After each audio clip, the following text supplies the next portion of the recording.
बिस्मिल्लाहिर्रहमानिर्रहीम अस्सलामु अलैकुम। एक बादशाह अपने मुल्क को बड़ी अच्छी तरीके से चला रहा था। रियाया इस बादशाह से बहुत खुश थे क्योंकि वो रियाया के हकूक़ का बहुत ख्याल रखता था। बादशाह की कामयाबी का राज इसका नेक वज़ीर था जो बादशाह को हमेशा अच्छे मशवरे देता। बादशाह भी अपने वज़ीर को कदर की निगाहों से देखता। एक दिन बादशाह के पास एक ताजिर आया जिसके पास 5 मुख्तलिफ नस्ल के घोड़े थे। बादशाह को 5 घोड़ों में से सियाह रंग का घोड़ा बहुत पसंद आया और जब बादशाह ने इसे पसंद कर लिया ताजिर ने भी इसकी तारीफ़ें शुरू कर दी कि आपने सबसे अच्छे घोड़े का इंतखाब किया है। वज़ीर को ताजिर पर शक हुआ और इसने बादशाह से इजाज़त चाही कि मुझे घोड़े को चेक करना है। बादशाह ने वज़ीर को इजाज़त दे दी। जब वज़ीर ने घोड़े पर सवारी की तो वो ठीक से नहीं चल पाया। वज़ीर घोड़े से उतरा और अपनी तजर्बे से कहा कि घोड़े की कमर पर एक रसूली है। बादशाह ने जानवरों के माहिर तबीब से घोड़ी को चेक करवाया तो वाकई ही में घोड़ी की कमर में रसूली थी। बादशाह की नज़रों में वज़ीर की इज़्ज़त ज़्यादा बढ़ गई। कुछ दिनों बाद अपने इलाके के लोग बादशाह की खिदमत में हाजिर हुए और कहने लगे कि हमारी एक ख्वाहिश है कि हम चाहते हैं कि साथ वाले मैदान में एक मुकाबले का इनेकाद कराया जाए जिसमें मुल्क भर से लोग हिस्सा लें। मुकाबला जीतने वाले आदमी को आप अपने हाथों से इनाम से नवाजेंगे। बादशाह को ये तजवीज़ बहुत पसंद आई। त्योहार के एक दिन तारीख मुकर्रर की गई। इस त्योहार में दूर दराज के इलाकों से लोगों ने हिस्सा लिया। इन मुकाबलों में घुड़सवारी, कश्ती और दौड़ के मुकाबले शामिल थे। इस त्योहार की मेहमानी खुसूसी खुद बादशाह थे जिसने जीतने वाले लोगों को अपने हाथ से इनाम दिए। इस मुकाबले की कामयाब इनेकाद के बाद कुछ औरतें बादशाह की खिदमत में हाजिर हुई। उन्होंने बादशाह की खिदमत में अर्ज़ की कि हम औरतों को भी मुकाबले देखने की इजाज़त दी जाए क्योंकि जिस दिन मुकाबला होता है इस दिन हम घर में अकेली होती है और कोई भी नामालूम शख्स हमें नुकसान पहुंचा सकता है। हम औरतें हैं, जिस्मानी तौर पर कमज़ोर है, हम इनका मुकाबला नहीं कर सकते। बादशाह को इन औरतों की तजवीज़ पसंद आई और इनको भी त्योहार देखने की इजाज़त दी गई। वज़ीर ने बादशाह के इस फैसले की मुखालिफत की। वज़ीर ने कहा कि अगर अजनबी औरत और मर्द एक ही जगह जमा होंगे तो शर फैलेगा, तांक जांग का सिलसिला जारी हो जाएगा और ऐसे फसादात का आगाज़ होगा जो कभी ख़त्म ना हो पाएगी। त्योहार के एक दिन का एक फ़र्द घर में ही ठहर जाए तो ये मसला हल हो जाएगा। दोस्तों, बादशाह ने वज़ीर की बात को रद्द करते हुए औरतों की हिमायत जारी रखी। अगले साल मर्द औरतें दोनों ने त्योहार में हिस्सा लिया। इसी से ज़िना का आगाज़ हो चुका था। तांक जांग का सिलसिला भी जारी हुआ। बादशाह ने एक ऐसी चीज़ की बुनियाद रखी थी जिसकी नताइज से वो नावाकिफ़ था। दूसरे साल भी मर्द औरतें मिलकर त्योहार में शामिल हुए। इस दफ़ा जोड़ों में नाजायज़ ताल्लुकात कायम हो चुके थे। एक दिन त्योहार के दौरान बादशाह ने देखा कि एक औरत किसी मर्द से छुप कर मिल रही थी। बादशाह के दिमाग में शैतान ने ये वसवसा डाला कि औरतों और मर्दों को खुलकर एक दूसरे के साथ मिलने की इजाज़त दी जाए। बादशाह ने एक नया ऐलान किया कि एक दिन त्योहार के बाद सब मर्द औरतें एक रात दरबार में ही गुजारेंगे और रात को ही महफिल होगी जिसमें औरतें रक़्स करेंगे।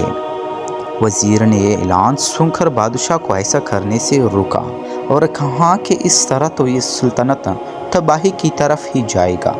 मगर बादशाह ने वज़ीर के एक भी ना सुनी और धमकी दी कि आइंदा अपने काम से काम रखना वरना तुझे वज़ारत से ही खारिज कर दूंगा। वज़ीर दिल में सोचने लगा कि बादशाह को इस हराम से कैसे रोका जाए, मगर इसे कुछ समझ नहीं आ रही थी। अब तो फहाशी अपनी उरूज पर थी। शाम की वक्त लड़कियों का रक़्स होता और बादशाह समेत सब मर्द शराब नोशी करते। फिर आधी रात को दरबार के अंदरूनी दरवाजे बंद करके चिराग बुझा देते। सब मर्द औरत ज़िना में मशगूल हो जाते तो अंधेरे में पता ही नहीं चलता कि कौन सा मर्द किस औरत की इज्जत को बेआबरू कर रहा है। بادشاہ خود بھی زنا میں شامل ہوتا تھا۔ وزیر اس سوچ میں پڑ گیا کہ کس طرح اس تیور کا خاتمہ کیا جائے اور اس حرام سے سب کو کیسے روکا جائے۔ ایک دن وزیر نے ایک عجیب چال چلی۔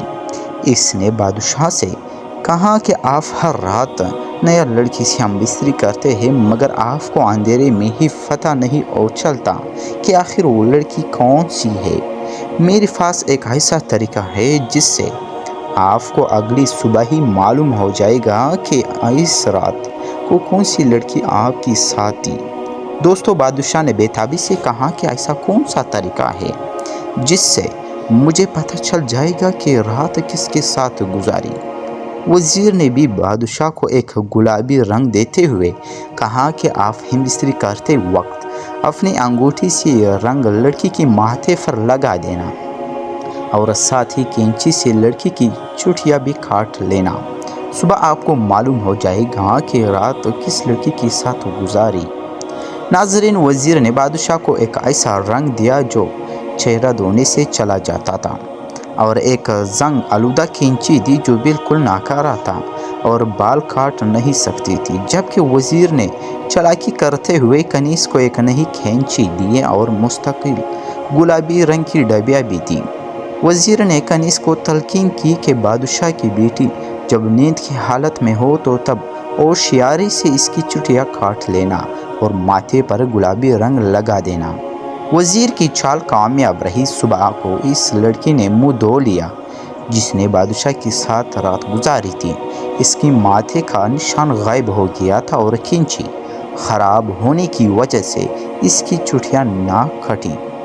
جب بادشاہ نے دیکھا کہ شہزادی کے ماتھے پر گلابی نشان تھا، رنگ مستقل ہونے کی وجہ سے دھونے سے بھی دور نہ ہو سکا اور اس شہزادی کی چوٹیاں بھی کٹی ہوئی تھیں، بادشاہ سلامت غمزدہ ہو کر رہ گیا، کیونکہ اسے یقین ہو گیا تھا کہ وہ اپنی ہی بیٹی سے زنا کر بیٹھا ہے۔ ناظرین، بادشاہ اس صدمے کو برداشت نہ کر سکا۔ اسے اسی وقت دل کا دورہ پڑا اور وہ مر گیا۔ دوستو، بادشاہ کی ہلاکت کے بعد وزیر نے ملک کی کمان سنبھالی اور اس غلیظ تہوار کا ہمیشہ کے لیے خاتمہ کر دیا۔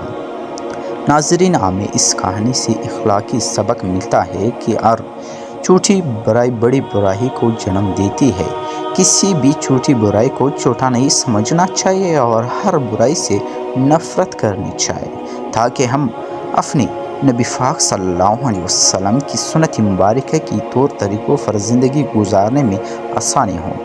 اللہ پاک سے دعا ہے کہ وہ ہمیں زیادہ سے زیادہ نیک اعمال کرنے کی توفیق عطا فرمائے۔ آمین ثم آمین۔ دوستو، امید ہے کہ آپ لوگوں کو بادشاہ کی وزیر کی دلچسپ ویڈیو اچھی لگی ہوں گے۔ اگر آپ لوگ ابھی تک میرے چینل پر نئے ہو تو چینل کو سبسکرائب کر لیجیے اور بیل نوٹیفیکیشن کو آن کر کے، تاکہ اسی طرح کی تاریخی اور سبق آموز ویڈیو کی نوٹیفیکیشن آپ لوگوں تک پہنچتے رہے۔ بہت شکریہ سب کا۔